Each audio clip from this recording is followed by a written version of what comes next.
Hi folks, welcome to Amber Insights. I'm Zori Amber, she, her pronouns.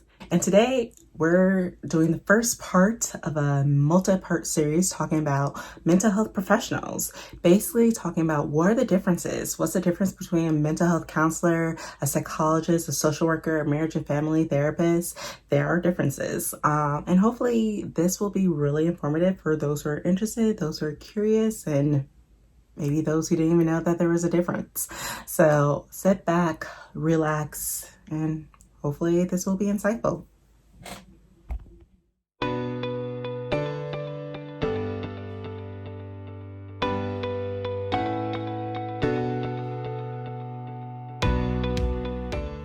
Today we're going to get started with talking about clinical mental health counselors, since I am one and that's the field that I know best.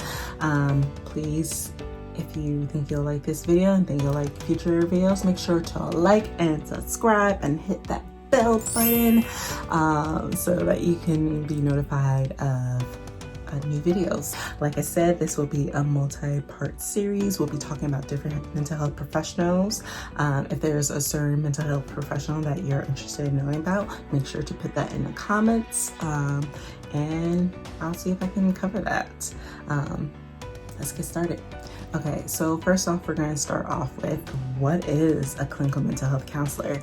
So we're going to go to handy dandy Google. What is a mental health counselor?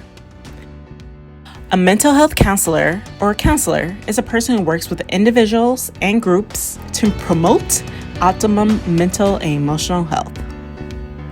This could include working with individual groups or communities to promote mental health.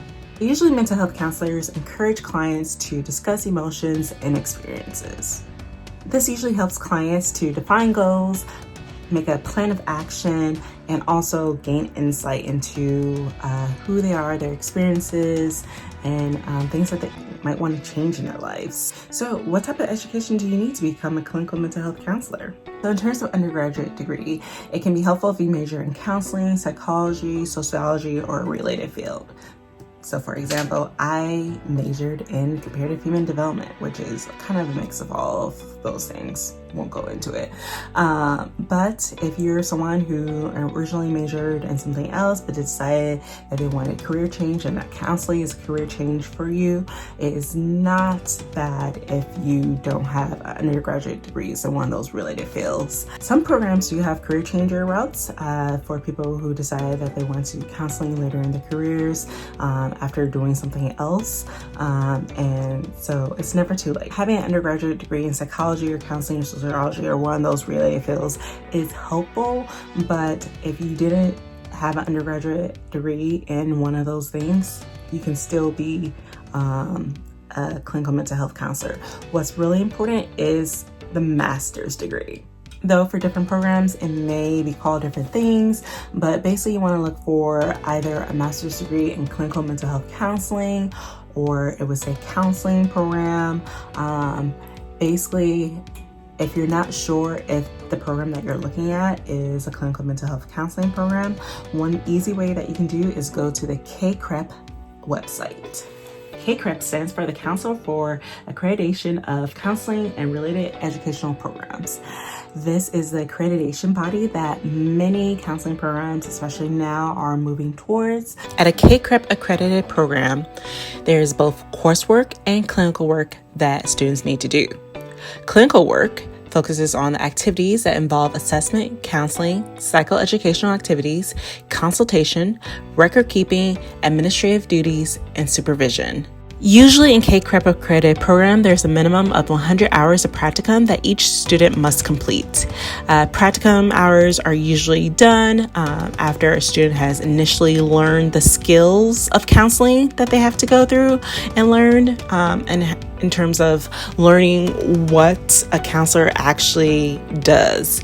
So this is basically moving away from the idea that counselors just give advice towards the idea that counselors help others help themselves, basically.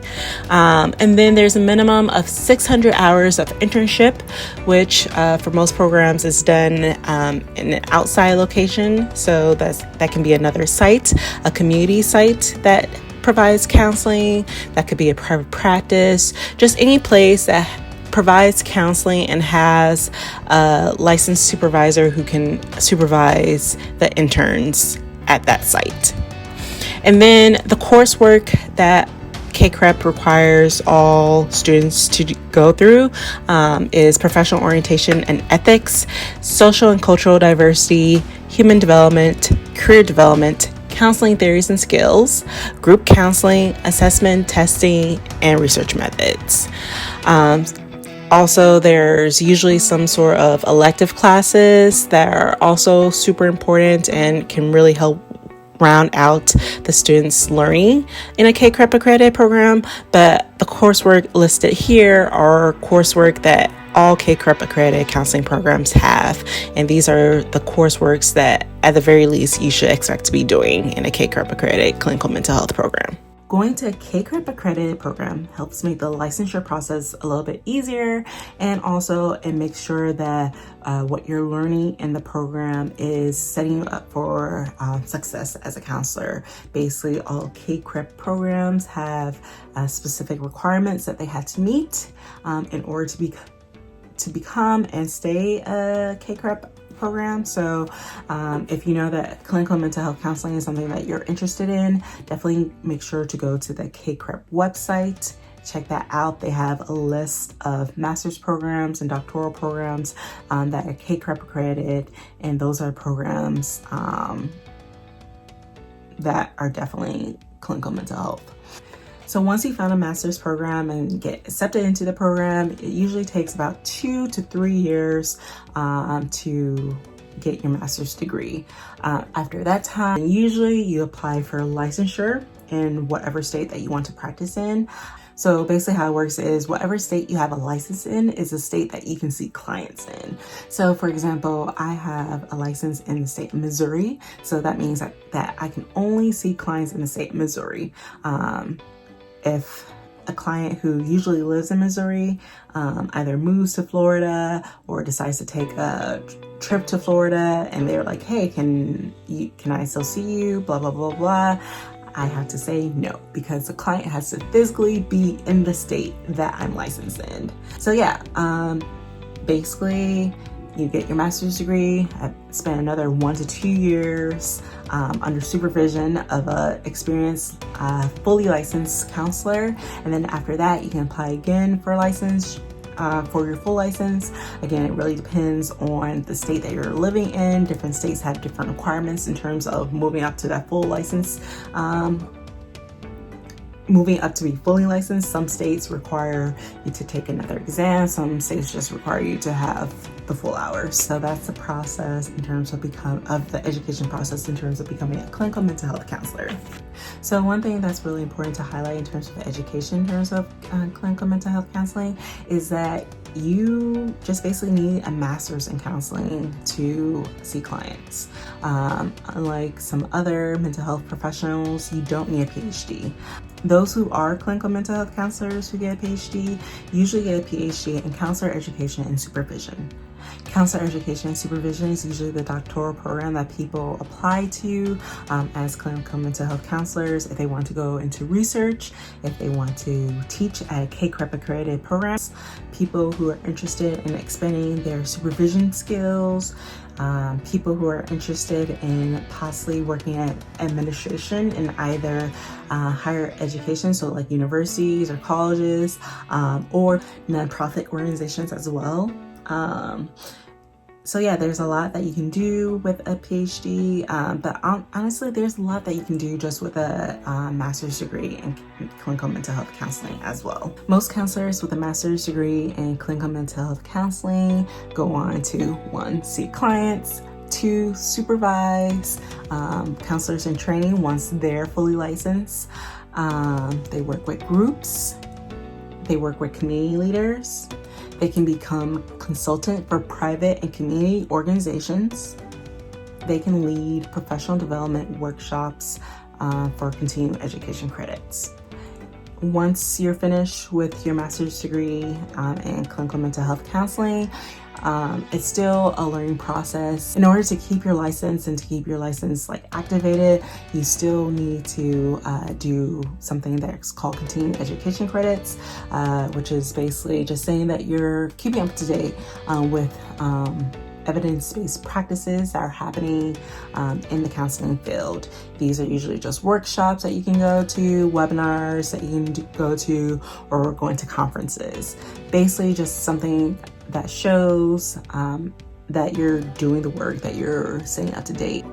Basically, this is just one way that the counseling field keeps their practitioners working, because counseling is an ever-evolving field. What we thought we knew even 10 years ago is vastly different from what we know today. So it's super important that all counselors, and it's kind of required if you want to keep your license, to continue to do continuing education.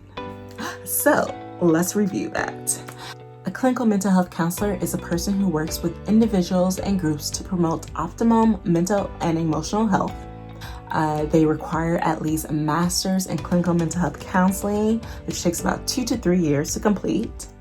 Once they complete their master's in clinical mental health counseling, usually there's another 1 to 2 years of supervised licensing. So those are the basics of what it means to be a clinical mental health counselor, and also the education and requirements that entail in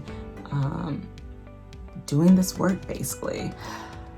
Obviously, there are many subsets of clinical mental health counselors that I can go into, and if that's something that you're interested in, put that in the comments below. Basically, I'm talking about substance abuse counselors, I'm talking about counselors who work with young children, sex therapists, all that type of stuff. Well, I hope that was helpful. Again, leave comments below about what you thought about this video, what was helpful, what was not helpful, anything that you would like to see in future videos about mental health professionals, what they are, who they are, and what they do.